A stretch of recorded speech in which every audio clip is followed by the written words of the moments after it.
In the busy streets of Los Angeles, people often walk past those who collect garbage, never imagining that behind one of those dusty faces could hide a future genius. This is the story of Ethan Parker, a boy who used to pick trash to survive but later shocked everyone by becoming his school's valedictorian. Ethan's journey from garbage bins to graduation stage proves that your background never defines your future. Your willpower does. Ethan lived with his father in an old trailer on the outskirts of the city. His father was sick and unable to work regularly. To keep food on the table, Ethan began collecting cans, bottles, and scrap metal every morning before sunrise. While other kids rushed to school buses, Ethan pushed a squeaky cart through the alleys.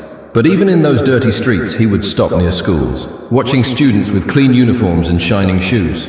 Every time he saw them, his heart whispered, "One day, I'll be there too." One afternoon, while sorting trash near a public library, Ethan found a torn math book. The pages were dirty and half missing, but he carried it home like treasure. That night, under a broken streetlight, he began teaching himself numbers. He didn't have pencils or notebooks. He used a piece of charcoal and cardboard from old boxes to practice problems. A few days later, a local teacher named Mr. Roberts saw him reading outside the library.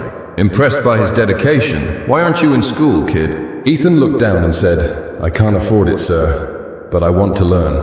Roberts took him to a nearby public school and convinced the principal to give Ethan a free admission. That day, Ethan's new life began. Going to school wasn't easy. Ethan still had to collect trash in the mornings to earn money for food. Many kids made fun of him. They called him Trash Boy, laughed at his torn clothes, and avoided sitting near him. But Ethan didn't respond. He knew the best revenge was success.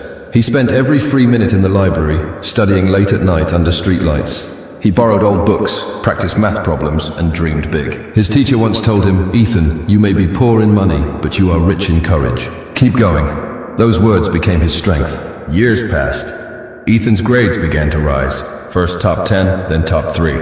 By his final year, he had become one of the brightest students in the entire district. When the final exam results were announced, everyone gathered in the school hall. For a moment, the hall was silent.